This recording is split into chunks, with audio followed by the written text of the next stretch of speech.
time for students across West Virginia to head back to school Monday after all of the snow days this week. 13 News reporter Delaney Wells spoke with the state school transportation director about preparations for kids to get back to class.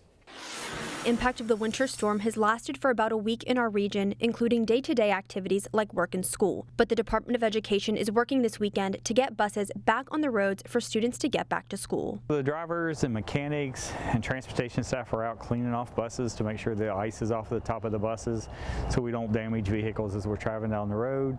They've been out checking roads, turnarounds to make sure that we can get up the roads, or if we make it up the road that we'll be able to turn around to come back out. State School Transportation Director Jimmy Lacey has been reminding county transportation directors to ensure buses are ready to safely transport students to school. According to the National Weather Service, throughout the winter storm, West Virginia experienced 2 to 8 inches of snow accumulation, with some areas receiving 10 inches or more. Hopefully we don't get any more snow, so we'll be able to go back Monday, but it should be, if we don't get any more weather, we should be good to some of the schools to return.